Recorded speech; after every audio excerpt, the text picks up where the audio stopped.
Is it going on? Okay.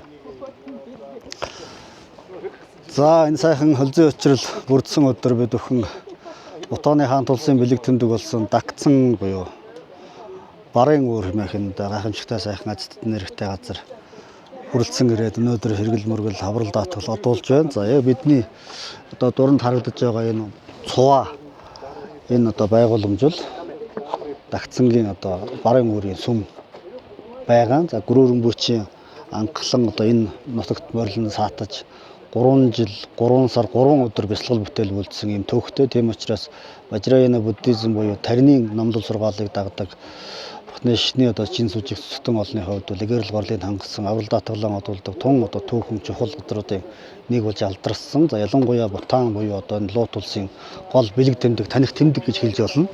Ийм газар байгаа. За бид бүхэн сая энэ дороос тэр доор харагдаж байгаа машины зогсоолоос наашаа одоо дэше мацаж гарч ирж байгаа. Үндсэндээ нэг 4-5 км орчим газар боловч алхахад дэше өгс мацхад бол дунд чинь 2-3 цаг зарцуулж энд ирдэг ийм зам байгаа. За одоо ингээд доошоо энэ орчин дөхөөд ирэхэд бол одоо энэ явган хоны зам нь засцсан зам байгаа. За доошоо уруудаад дахиад гүүрэн гарц хүрээ дэше өгсөж энэ дотгошоогоо орж энэ сум хийд рүүгээ орж иргэл мөргөл аврал даатгалаа одуулдаг гөрөөрөн бүчийг бясалгал бүтээл хийж байсан хадна агуу тулгаж одоо энэ байгууламж энэ сум хийдийг бол барьж явуулсан юм учиртай ийм газар байгаамаа. За Бутан орны хувьд бол ер нь аялал жуулчлал бол эдийн засагт нь тодорхой хэмжээний одоо нөлөө үзүүлдэг. Бараг үндсэндээ үндэсний нийт дотоодын нийт бүтээгдэхүүний 70 орчим хувийг аялал жуулчлалын салбараас олдог гэсэн юм судалгаа байдаг. Тэгэхээр энэ бол бас өндөр үзүүлэлт. Яагаад ийм өндөр үзүүлэлттэй байна гэхээр Бутан орон зочилсон гадны жуулчин болгон хоногт 100 ам долларын хөгжлийг дэмжих санд нь одоо ийм татвар төлдөг. Энэ татвараас тусдаа зочид буудал, хоол унд, үзүр үйлчилгээг зочлох үйлчилгээний одоо төлбөрөөр төлдөг учраас хамгийн багадаа гадны жуулчин бол хоногт такстайгаа нийлээд нь 200-аад доотл нь 200 гаруй доллар, дээдл нь түүнээс дээш хэмжээтэй одоо долларыг одоо хоногт зарцуулдаг учраас бас энэ орны эдийн засагт бол аялал жуулчлал маш их онцгой одоо үүрэг гүйцэтгэдэг. Аялал жуулчлалын салбарын ажиллах хугацаа бас харьцангуй урт. Одоо жишээ нь борооны улирал буюу 7-8 сард бол бас харьцангуй хүн багасдаг. Гямлан салбар уусвал манан будан бүрхэг чиглэг зам халтргаа гулгаа өсчдөг учраас энэ үед бол ер нь харьцангуй багасдаг. Бусад үед бол ер нь жигд. За ялангуяа 10-11 сар 9 сарын сүүл хавар 4 сар 5 сар 3 сарын хагас 6 сарын их хүртэл ер нь оргил үеийн гэж үздэг. Тийм учраас байнгын хөдөлгөөнтэй өнөөдрийн хувьд бол бас нэлээд ийм ачаалалтай энэ зам бол нэлээд ачаалалтай харагдаж байгаа шиг байна.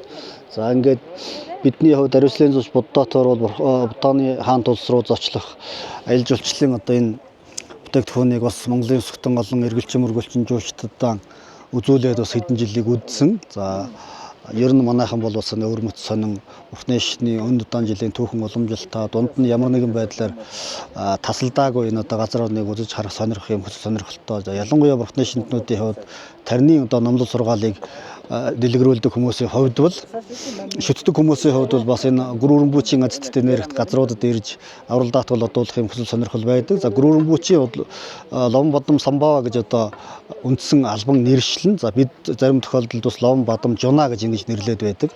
Жуна гэдэг бол одоо хямчил Гямлан салбар уулсын дунд оршдог Ирэвэл сар буюу одоо цоо пима гэж ярддаг.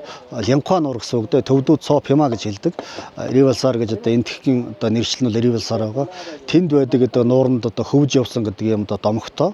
8-9-р зууныг дамнан амьдарч байсан Бурхны шний хөлөгний одоо тарины уламжлалыг бол орон дээдэд хүртэл нь одоо хөгжүүлсэн юм гарамгай одоо буддийн том мастер байгаа. Ялангуяа төвд оронд бол Бурхны шнийг дэлгэрүүлсэн үндсэндээ төвдийн Бурхны шний суурийг тавьсан юм Цэцэрэнд Эзэн хааны үед өргөдөн залгадаж морилж очиж суурийг нь тавьсан энэ хүн. За анхны одоо Самья гэж төвдөд бүрэгдсэн буддийн одоо хийд байгаа. Энэ хийдийг байгуулсан гэх мэтчлэн маш олон юм түүх томогтой. За ялангуяа энэ бүс нутаг бол Гямлан орчны энэ бүс нутаг ер нь Бурхны шний хөлөгний уламжил Важраяна буддизм нэлээд дэлгэрсэн анхлан төвдөд дэлгэрсэн энэ Бурхны шний уламжлалыг бол бид Няма буюу хуучин ёс гэж ярьдаг. Тэгэхээр энэ Няма уламжлалын тарны томоохон маструуд Бутанд, Непал, Төвд тэгээд энэ Бурхны шний уугуул үндсэн уламжилтаа энэ газар нутгуудад бол амьдарч бүтээлэн туурвж, бясалгал бүтээлэн үйлдэж байсан ийм газрууд байгаа. Тийм учраас ялангуяа Бутанд бол энэ улааны урсгалын маш томоохон одоо эрдэмтэд жишээ нь Жавсан Малярапа байна, Тандан жалбуу тэргүүтэй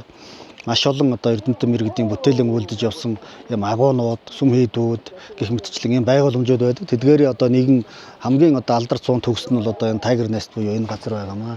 За манайхны хувьд бол нэг одоо мэдээг та бүхэндээ хүргэхэд хаяан одоо энэ бутаан зочлох зөөлчдийг бол хоногийн $100 чөлөөлөх юм зохицуулалт хийгддэг юм. Бас тийм амаргүй л дээ. Гэхдээ 12 дугаар сарын 10-доор бидний хувьд бол бас тодорхой одоо хэмжээнд ярьж хөрсний үндсэн дээр 100 тонны одоо лимиттэй бол ийм бутаан зочлох такснаас хөнгөлөгдөөд зочлох юм одоо ирэх авсан байгаа. 12 дугаар сарын 10-аар одоо энэ аялал маань гарна. Тэгэхээр тэр үед бол одоо чинь дунд чинь 5-6 хоногт бол нэг жуулчин бол $500-600 хөнгөлөлтөө үнээр зорчих хамгийн багадаа бодоход ийм боломж нээгдэн. Тийм учраас бутаан зочлохыг хүссэн хүмүүс бас бараг 2 сая шхуу төгрөгийн хэмнэлттэй аялах юм боломж бол бас 12 дугаар сард гарах нь байна. Тэгээ сонирхохоор бол та бүхэн манай сувгуудаар YouTube, Facebook, за миний хувь хаяг Ариуслын зууч Буддатуур Цэрэмпэл гүрсэд гээд миний хаяг байгаа. Манай YouTube channel байгаа. Тэр бүгдэд энэ аяны одоо мэдээллүүдээр бас мэдээллүүдийг авах боломжтой. За дээр нь бас эмтгэхт ямар нэгэн байдлаар ажиллаар ирэхэд төлөвлөсөн хүмүүсийн хувьд бол Улаанбаатараас Дээлийн хөрг олон улсын билетний зардал бараг $1030 болдог учраас түүнийг хэмнээд одоо Бутан руу бас нэгэн тентхэгт ирснийх Непал ирснийх ухсах одоо ийм зохицуулт хийвэл бас нэг талдаа бас эдийн засгийн хувьд хэмнэлттэй юм явдал болдог. Тийм учраас Непал тентхэгт ирэхээр төлөвлөж байгаа хүмүүсийн хувьд Бутаныг сонирхох юм бол бас танд эдийн засгийн хувьд бас хөнгөлөлттэй байх юм боломж байдаг шүү гэдгийг бас ташрам та бүхэндээ сануулъя. За ингээд одоо дотгошоогоо орж иргэл мөргөлүүлэх энэ ажлыг хангуулсан үйлдэндээ. За дотгошоо бол камер, утас тэргүүтэн одоо ийм юм бол хоригддог. Ер нь буддийн сүм хийдүүд ер нь одоо энтхэгдч тэр Непалдч тэр хаач газар тиймдээ дотор бол ер нь зураг бичлэг хийхийг бол хоригддог. Үнэндээ дотор бол маш сайхан гайхамшигтай нэг эртний хийцтэй айцтд нэрэг шингэсэн энэ одоо буддийн томоохон маструудын утга тувилгаадуудын 18 оршсон айцтд оршсон ийм одоо нарийн нандин одоо шүтээнүүд байдаг.